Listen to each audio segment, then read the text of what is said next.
नमस्कार दोस्तों, स्वागत है एक बार फिर से आप सबका आपके अपने चैनल स्काई स्पीक्स पर।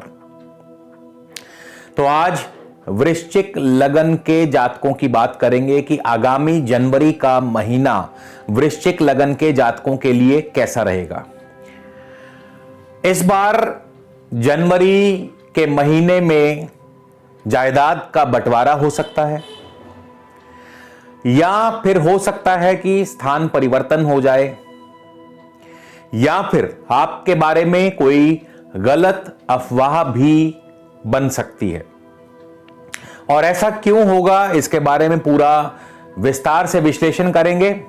तो यदि आप किसी भी प्रकार का मुझसे निजी ज्योतिष परामर्श लेना चाहते हैं जिस पर कि शुल्क लागू है, निजी ज्योतिष परामर्श के लिए स्क्रीन पर मेरा व्हाट्सएप नंबर दिया है। आप इस नंबर पर पहले मैसेज भेजिए, परामर्श शुल्क की जानकारी लीजिए और यदि आपको उचित लगे तो आप अपना अपॉइंटमेंट बुक करवा सकते हैं। तो हम बात कर रहे थे कि वृश्चिक लगन के जातकों के लिए जनवरी का महीना कैसा रहने वाला है। दोस्तों, ये जो राशिफल है मैं आपको हर बार बताता हूं, इस बार भी ये राशिफल केवल और केवल लगन से देखिएगा और साथ ही साथ यदि हो सके तो दशा अंतरदशा का भी ध्यान जरूर रखा करें, क्योंकि बिना दशा अंतरदशा के राशिफल केवल और केवल देखना व्यर्थ है, क्योंकि बिना दशा अंतरदशा के राशिफल कभी फल नहीं देता। यह ज्योतिष का एक मूलभूत सिद्धांत है और इसको जितनी जल्दी आप समझ लें उतना ही अच्छी बात रहेगी। तो वृश्चिक लगन के जातकों के लिए शुक्र केतु जो है लगन में होंगे। शुक्र 1 जनवरी को लगन में यानी वृश्चिक राशि में है। केतु के साथ 4 जनवरी को शुक्र धनु राशि में प्रवेश कर जाएंगे। वहीं बुध महीने के शुरुआत यानी 1 जनवरी को धनु राशि में होंगे सूर्य के साथ, और सूर्य 14 जनवरी को, बुध 5 जनवरी को मकर राशि में प्रवेश कर जाएंगे। वहां पर पहले से ही बृहस्पति और शनि विराजमान है। मंगल पूरा महीना मेष राशि 6ठे भाव में रहेंगे, राहु सप्तम भाव वृषभ राशि में, और चंद्रमा जो है वो भाग्य भाव के स्वामी हैं। तो इन सभी ग्रहों का गोचरवश क्या प्रभाव रहेगा, बारी बारी से एक एक ग्रह का आपके साथ हम चर्चा करेंगे। तो सबसे पहले राशि स्वामी यानी लगन के स्वामी मंगल की बात की जाए। मंगल आपके 6ठे भाव में है, मंगल स्वराशि में है और मंगल महीने के शुरुआत में होंगे अश्वनी नक्षत्र में यानी केतु के नक्षत्र में। तो यदि आपको इस समय वर्तमान में मंगल की दशा अंतरदशा चल रही है तो यह फल आपके लिए। मंगल केतु के नक्षत्र में है, केतु लगन भाव में है वृश्चिक राशि में, मंगल 6ठे भाव में है। 1 और 6 का जो ये कॉम्बिनेशन है ये स्वास्थ्य की हानि करता है। जब भी लगन का संबंध 6ठे भाव से होगा, लग्नेश का संबंध 6ठे भाव से होगा, स्वास्थ्य की हानि होगी, रोग की उत्पत्ति होगी। तो यदि आपको मंगल की ही दशा अंतरदशा है तो आप अपनी सेहत का, स्वास्थ्य का ध्यान रखें। इसके अलावा बाकी अन्य मामलों में फल जो है बढ़िया रहेगा, यानी नौकरी में फल बढ़िया रहेगा, नौकरी में आपका दबदबा कायम रहेगा, समय पर आपके कार्य संपन्न होंगे, कोशिशों में, कार्यों में आपको सफलता अर्जित होगी, बॉस आपसे खुश रहेंगे, इंक्रीमेंट अच्छा होगा, कमीशन अच्छा बनेगा, सहकर्मियों के साथ छोटी मोटी अनबन हो सकती है। साथ ही साथ वाहन जरूर संभल कर चलाएं। दोस्तों, 6ठा भाव जो है ये संतान से द्वितीय पड़ता है, पंचम से द्वितीय, संतान भाव से द्वितीय, यानी संतान के धन की वृद्धि होगी। 6ठा भाव नवम से दशम पड़ता है, यानी पिता के भाव से दशम भाव पड़ता है। पिता के कारोबार में, नौकरी में तरक्की के योग बनेंगे। 6ठा भाव जो है ये सप्तम से 12वां पड़ता है, तो पार्टनर के साथ अनबन हो सकती है। इसी तरह 6ठा भाव तृतीय भाव से चौथा पड़ता है, तो यानी भाई बंधुओं के जमीन जायदाद या वाहन सुख मिलने के योग बन सकते हैं। तो ये फल जो है जिनको भी इस समय वृश्चिक लगन वालों को मंगल की दशा अंतरदशा चल रही है उनके लिए। उसके बाद 22 जनवरी को मंगल जो है भरणी नक्षत्र यानी शुक्र के नक्षत्र में प्रवेश करेंगे और शुक्र जो है उस समय धन भाव में होंगे। शुक्र आपकी कुंडली में सप्तम भाव के स्वामी हैं और साथ ही 12वें भाव के भी स्वामी हैं। तो शुक्र का धन भाव में होना यह दर्शाता है कि आर्थिक धन लाभ बढ़िया होगा, आर्थिक रूप से आप समृद्ध होंगे, कारोबार में नौकरी में उत्तम धन लाभ के अवसर प्राप्त होंगे। क्योंकि शुक्र सप्तमेश भी हैं तो कहीं ना कहीं पार्टनर के लिए यह समय अनुकूल नहीं, क्योंकि सप्तमेश होकर के शुक्र अपने से अष्टम चले गए हैं तो ये पार्टनर की सेहत पर प्रतिकूल प्रभाव डालते हैं और राहु भी वहां विराजमान है तो पार्टनर की स्वास्थ्य को लेकर के चिंता परेशानी या पार्टनर के साथ अनबन हो सकती है, लेकिन कारोबारी वृद्धि या कारोबार की वृद्धि अवश्य होगी। शुक्र द्वादशेश भी हैं तो जाहिर है खर्चों की बढ़ोतरी होगी, खर्चों पर आपको अंकुश लगाना होगा। तो ये जिनको भी मंगल की दशा अंतरदशा चल रही है उनकी बात कर रहा था। अब हम एक बार दोबारा शुक्र की ही बात करेंगे। तो शुक्र किन किन नक्षत्रों से गुजरेंगे, शुक्र उसी प्रकार का फल देंगे। तो यदि आपको शुक्र की ही दशा अंतरदशा चल रही है तो ये फल आपके लिए। शुक्र जो है 1 जनवरी को ज्येष्ठा नक्षत्र में होंगे जिसके स्वामी बुध हैं और बुध भी उस समय धन भाव में होंगे। बुध लाभेश भी हैं और अष्टमेश भी हैं। अब बुध जो हैं आपको उत्तम आर्थिक धन लाभ करवाएंगे कारोबार से, क्योंकि बुध का सीधा संबंध व्यापार से है। कारोबार से, शेयर मार्केट से, जितने भी बुध से संबंधित कार्य हैं, कंप्यूटर, इंफॉर्मेशन टेक्नोलॉजी, दूर संचार, ये सभी बुध के अंतर्गत आते हैं। जुबान के कार्य जिनमें जुबान का अधिक इस्तेमाल, जैसे लॉयर, वकील, आपके टीचर, प्रीचर, इन सब का बुध से संबंध है। इवन एक्टर्स जो हैं, जो डायलॉग्स डिलीवरी करते हैं, उनका भी संबंध। तो उत्तम आर्थिक धन लाभ होगा क्योंकि बुध लाभेश होकर के धन भाव में बैठे हैं। हालांकि बुध अष्टमेश भी हैं, थोड़ा बहुत, ज्यादा नहीं लेकिन थोड़ा बहुत अड़चने जरूर पैदा करेंगे। लेकिन हाँ, अष्टम भाव मृत धन भी दिलाता है, यानी कोई आपको फंसा हुआ पैसा भी मिल सकता है, इसके भी योग आपके बन सकते हैं। बुध धन भाव में है जो कि पिता के भाव से छठा भाव पड़ता है तो पिता के स्वास्थ्य को हानि करता है। तृतीय से 12वां है तो भाई बंधुओं से भी मनमुटाव या भाई बंधुओं के खर्च बढ़ाता है, भाई बंधुओं को नुकसान करता है। उसके बाद पंचम से दशम है तो जाहिर है संतान पक्ष की उन्नति करवाता है। सप्तम से अष्टम पड़ता है तो ये पत्नी यानी जीवन साथी के स्वास्थ्य पर प्रतिकूल प्रभाव डालता है, ये जिनको शुक्र की दशा अंतरदशा। 4 जनवरी को शुक्र मूल नक्षत्र यानी केतु के नक्षत्र में होंगे। केतु लगन भाव में है, मंगल की राशि में, मंगल छठे भाव में है। सेहत व स्वास्थ्य के लिए यह समय अनुकूल नहीं, चोट आदि का भय बना रह सकता है, लेकिन कोशिशों में, कार्यों में सफलता अर्जित होगी। साथ ही साथ नौकरी में भी आपकी तरक्की के योग बन सकते हैं। 14 जनवरी को शुक्र पूर्वाषाढ़ा नक्षत्र में होंगे, यानी अपने ही नक्षत्र में, स्व नक्षत्र में होंगे। शुक्र 14 जनवरी को धन भाव में ही रहेंगे और आर्थिक स्थिति को और ज्यादा बेहतर करते हैं, कारोबारी स्थिति और ज्यादा बढ़िया होगी। हालांकि साथ साथ खर्च और निवेश भी बढ़ेंगे और स्वास्थ्य की हानि भी होगी। 25 जनवरी को शुक्र जो हैं उत्तराषाढ़ा नक्षत्र में यानी सूर्य के नक्षत्र में होंगे। सूर्य आपके तृतीय स्थान में है।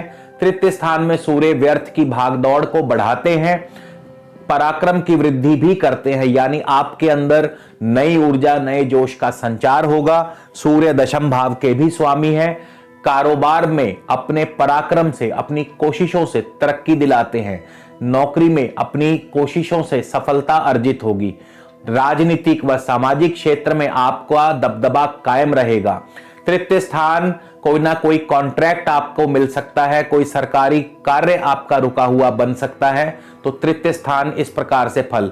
और तृतीय स्थान जो है छोटे भाई बंधुओं का है तो छोटे भाई बंधुओं को भी लाभ होगा। इसके अलावा तृतीय स्थान पंचम से 11वां पड़ता है, संतान को लाभ होगा।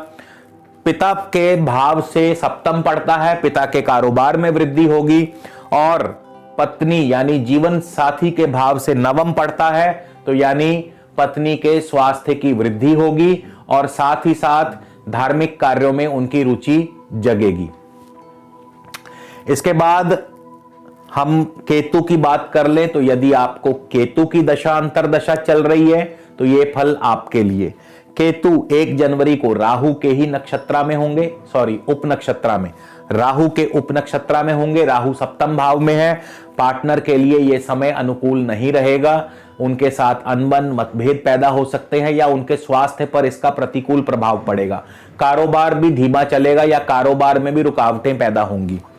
14 जनवरी को केतु मंगल के उप नक्षत्रा में होंगे। मंगल छठे भाव में है, लग्नेश होकर के छठे भाव में गए हैं। रोग की वृद्धि करते हैं, कर्ज बढ़ाते हैं, नौकरी में आपका दबदबा कायम, कोशिशों में सफलता दिलाते हैं, लेकिन स्वास्थ्य का ध्यान रखिए, चोट आदि का भय बना रहेगा। केतु 29 तारीख को चंद्रमा के उप नक्षत्रा में होंगे। चंद्रमा जो है नवम भाव के स्वामी है, तो जाहिर है कारोबार धीमा चलेगा लेकिन भाग्य वृद्धि और साथ ही साथ इंपोर्ट एक्सपोर्ट का कारोबार बढ़िया होगा। यात्रा आदि के योग भी बन सकते हैं।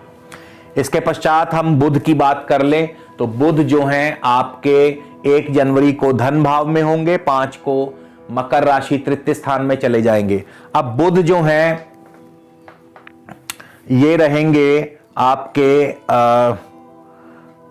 3 जनवरी को उत्तराषाढ़ा नक्षत्रा में, यानी 3 जनवरी को बुध सूर्य के नक्षत्रा में होंगे और सूर्य धन भाव में है, दशमेश होकर के बैठे हैं। तो जिनको भी बुध की दशा अंतरदशा चल रही है ये फल आपके लिए। तो सूर्य धन भाव में उत्तम आर्थिक धन लाभ होगा, खासकर सरकारी कार्यों से। सूर्य सरकार है तो सरकार के द्वारा धन लाभ होगा, कारोबार से धन लाभ होगा, बड़े अफसरों से लाभ होगा, बड़े अफसरों से मेल मिलाप होगा, राजनीतिक सामाजिक क्षेत्र में आपका दबदबा कायम रहेगा और इसके अलावा परिवार में भी सुखद माहौल बना रहेगा। सूर्य धन भाव में है, पिता की सेहत के लिए ठीक नहीं है, पंचम स्थान से दशम भाव में है, संतान की तरक्की करवाते हैं, सप्तम स्थान से अष्टम में है तो पत्नी के लिए समय अनुकूल नहीं रहेगा। तो तृतीय भाव से भी द्वादश भाव में है तो छोटे भाई बंधुओं के लिए भी ये समय खर्चों वाला बना रहेगा। इसके पश्चात बुध 11 तारीख यानी 11 जनवरी को श्रवण नक्षत्र चंद्र के नक्षत्र में होंगे। कारोबार धीमा चलेगा, यात्रा आदि के योग बन सकते हैं लेकिन इंपोर्ट एक्सपोर्ट से लाभ होगा। 19 तारीख को बुध जो है धनिष्ठा नक्षत्र यानी मंगल के नक्षत्र में प्रवेश कर जाएंगे और मंगल छठे भाव में है, लग्नेश होकर के। जाहिर है स्वास्थ्य की हानि, चोट आदि का भय, लेकिन नौकरी में तरक्की, नौकरी में आपका दबदबा कायम रहेगा और इसके अलावा कर्ज भी आप पर चढ़ सकता है। अब हम सूर्य की बात कर ले तो जिनको भी सूर्य की दशा अंतरदशा चल रही है ये फल आपके लिए है। तो सूर्य 1 जनवरी को पूर्वाषाढ़ा नक्षत्र में होंगे यानी शुक्र के नक्षत्र में होंगे। शुक्र आपके धन भाव में है, कला, साहित्य, आर्ट्स, कल्चर, संगीत, इन सभी क्षेत्रों से धन लाभ होगा। शुक्र सप्तम भाव के स्वामी हैं, कारोबार की वृद्धि करते हैं लेकिन पत्नी की सेहत पर यानी जीवन साथी की सेहत पर इसका प्रतिकूल प्रभाव होगा। शुक्र 12वें स्थान के भी स्वामी होकर के धन भाव में बैठे हैं, विदेशों से धन लाभ होगा, साथ ही साथ खर्च भी बढ़ाते हैं और निवेश भी बढ़ेगा। सूर्य 10 जनवरी को उत्तराषाढ़ा यानी स्व नक्षत्र में होंगे। सूर्य अपने उस समय धन भाव में है, दशम भाव के स्वामी है। उत्तम आर्थिक धन लाभ, सरकारी कार्यों से लाभ, सरकारी अफसरों से लाभ होगा। इसके पश्चात 14 जनवरी को सूर्य तृतीय स्थान में चले जाएंगे। यहां पर तृतीय स्थान में सूर्य जो है आपके कारोबार की वृद्धि, पराक्रम की वृद्धि, कोशिशों में, कार्यों में आपको सफलता, आपको कोई नया कॉन्ट्रैक्ट मिल सकता है, कोई सरकारी कार्य आपका रुका हुआ बन सकता है, तो इस प्रकार के फल आपको प्राप्त होंगे। 24 जनवरी को सूर्य भी श्रवण नक्षत्र में चले जाएंगे, चंद्रमा के नक्षत्र में। चंद्रमा नवमेश हैं, भाग्य भाव के स्वामी हैं। ईश्वर भक्ति में मन लगेगा, ईश्वर साधना में मन लगेगा, दूरस्थ यात्राओं के योग बन सकते हैं, इंपोर्ट एक्सपोर्ट से लाभ, लेकिन आम कारोबार धीमा चलेगा। तो अब हम बात करेंगे बृहस्पति और शनि की। पहले बृहस्पति की बात कर लें। बृहस्पति भी आपके तृतीय स्थान में है, मकर राशि में, और पूरा महीना रहेंगे। इस दौरान बृहस्पति किन किन उप नक्षत्रों से गुजरेंगे, तो यदि आपको इस समय बृहस्पति की दशा अंतरदशा चल रही है तो ये फल आपके लिए। बृहस्पति 1 जनवरी को शुक्र के ही उप नक्षत्र में होंगे, शुक्र लगन में होंगे, उस समय सप्तम और द्वादश भाव के स्वामी है। कोशिशों में, कार्यों में सफलता अर्जित होगी, कारोबार की वृद्धि, लेकिन खर्च बड़े रहेंगे। इसके बाद 7 जनवरी को बृहस्पति चंद्रमा के उप नक्षत्र में होंगे। जाहिर है इंपोर्ट एक्सपोर्ट से लाभ, लेकिन आम कारोबार धीमा चलेगा, और इसके अलावा ईश्वर भक्ति में भी मन लगेगा। पढ़ाई में भी आप अग्रणी रहेंगे। 12 तारीख को बृहस्पति मंगल के उप नक्षत्र में होंगे। नौकरी में तरक्की और वृद्धि को दर्शाते हैं, लेकिन कर्ज भी बढ़ेगा, और साथ ही साथ स्वास्थ्य की हानि, चोट आदि का भय बना रहेगा। इसके बाद 15 तारीख को बृहस्पति राहु के उप नक्षत्र में होंगे। सप्तम भाव में बैठे हैं राहु, जो कि कारोबार की हानि करते हैं, साथ ही साथ पारिवारिक जीवन में भी उथल पुथल मचाते हैं। इसके बाद 24 जनवरी को बृहस्पति अपने ही उप नक्षत्र में होंगे। भाग दौड़ बनी रहेगी व्यर्थ की, लेकिन अभी कार्यों में सफलता अर्जित नहीं होगी। हाँ, थोड़ा बहुत संतान पक्ष को लाभ हो सकता है, संतान पक्ष की वृद्धि, संतान से जरूर लाभ होगा, खर्च बड़े रहेंगे। और साथ ही साथ शनि की बात कर ले तो यदि आपको शनि की ही दशा अंतरदशा इस समय चल रही है तो शनि आपको क्या फल देंगे। शनि 1 जनवरी को होंगे केतु के उप नक्षत्र में। केतु लगन में है, मंगल की राशि, मंगल छठे भाव में है, तो जाहिर है आपके कोशिशों में, कार्यों में सफलता तो दिलाते हैं, मगर जल्दबाजी आपके लिए नुकसानदेह होगी। मंगल छठे भाव में है, स्वास्थ्य का ध्यान रखिए, चोट आदि का भय बना रहेगा, कर्ज भी चढ़ सकता है, और इसके अलावा मान सम्मान की वृद्धि भी होगी। शनि जो है 3 जनवरी को शुक्र के ही उप नक्षत्र में चले जाएंगे। शुक्र आपके धन भाव में होंगे, और शुक्र सप्तम और 12वें स्थान के भी स्वामी बनते हैं। जाहिर है कारोबार से उत्तम धन लाभ होगा, लेकिन पार्टनर के स्वास्थ्य को लेकर के चिंता बनी रहेगी, खर्च भी बढ़ेंगे, विदेशों से भी धन आएगा। इसके बाद 22 जनवरी को भी शनि चंद्रमा के उप नक्षत्र में प्रवेश कर जाएंगे। भाग्य भाव के स्वामी है चंद्रमा। कारोबार, आम कारोबार धीमा चलेगा, इंपोर्ट एक्सपोर्ट से लाभ होगा, यात्रा आदि के योग बन सकते हैं। अब हम बात करेंगे कि क्यों, जो मैंने आपको स्टार्टिंग में बोला था कि ऐसा क्यों हो सकता है, कि क्यों जो है जायदाद का बंटवारा हो सकता है, या क्यों आपके नाम के साथ कोई ना कोई गलत अफवाह जुड़ सकती है। उसकी वजह यह है कि इस बार मकर राशि में 14 जनवरी से लेकर 20 फरवरी तक चतुर्ग्रही व पंचग्रही योग बनने जा रहा है। दोस्तों, तृतीय भाव जो है ये चतुर्थ से 12वां पड़ता है। चौथा स्थान जो है ये जमीन जायदाद का माना गया है, इसीलिए तृतीय भाव छोटे भाई बंधुओं का माना गया है। तो इसीलिए मैंने कहा था कि जो चतुर्थ का व्यय यानी कि जायदाद का बंटवारा छोटे भाई बहनों के साथ, यानी अपने भाई बंधुओं के साथ जायदाद का, संपत्ति का बंटवारा हो सकता है, यदि आपको इस समय तृतीय भाव से ही संबंधी ग्रहों की दशा अंतरदशा चल रही होगी। इसके अलावा गलत अफवाह की बात की थी, उसका भी कारण यह है कि शनि देव अपनी स्वराशि में है, मकर राशि में है, और चतुर्ग्रही पंचग्रही योग की वजह से, क्योंकि तृतीय स्थान जो है ये सोशल मीडिया का है, तृतीय स्थान मीडिया से संबंध रखता है, और शनि तृतीय भाव में बैठे हैं अपनी स्वराशि में, सभी ग्रहों से प्रबल है। तो शनि देव जो है कहीं ना कहीं आपके नाम के साथ कोई ना कोई अफवाह जुड़ सकती है, कोई ना कोई किसी भी प्रकार की, ये अफवाह अच्छी या बुरी दोनों प्रकार की हो सकती है, तो किसी भी प्रकार की अच्छी या बुरी अफवाह जुड़ सकती है, खास करके जिनको इस समय शनि की ही दशा अंतरदशा चल रही होगी। तो चलिए अब हम आगे बढ़ते हैं और राहु की बात कर ली जाए। राहु आपके सप्तम स्थान में है, तो यदि आपको इस समय राहु की ही दशा अंतरदशा चल रही है तो राहु 1 जनवरी को अपने ही उप नक्षत्र में होंगे, सप्तम भाव में। कारोबार की हानि, पार्टनर के स्वास्थ्य की हानि करते हैं, कारोबार में भी अवरोध पैदा करेंगे। 14 जनवरी को राहु मंगल के उप नक्षत्र में होंगे, मंगल छठे भाव में है, पार्टनर के साथ अनबन, मतभेद, स्वास्थ्य की हानि, नौकरी में आपका दबदबा कायम रहेगा, लेकिन कर्ज भी आप पर चढ़ सकता है, इसके अलावा चोट आदि का भय बना रहेगा।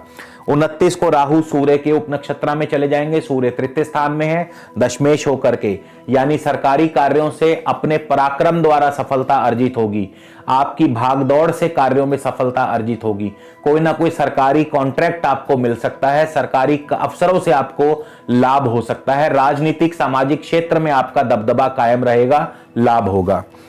इसके बाद चंद्रमा जो है नवमेश है, भाग्य भाव के स्वामी है, तो जाहिर है यदि आपको चंद्रमा की दशा अंतरदशा चल रही होगी तो हो सकता है कारोबार उतना बढ़िया ना चले या कारोबार अभी मध्यम गति से चले, लेकिन यदि आप इंपोर्ट एक्सपोर्ट से जुड़े हैं तो निसंदेह आपको लाभ होगा, विदेश यात्रा के योग बन सकते हैं या लंबी दूरस्थ यात्राओं के योग बन सकते हैं, ईश्वर भक्ति ईश्वर साधना में आपका खूब मन लगेगा और साथ ही साथ ईश्वरीय कृपा आप पर बनी रहेगी। तो दोस्तों ये था वृश्चिक लगन राशि के जातकों के लिए जनवरी का महीना। तो आपको वीडियो कैसा लगा जरूर हमें कमेंट करके बताइएगा। अगले वीडियो में आपसे फिर मुलाकात होगी, तब तक के लिए नमस्कार, धन्यवाद।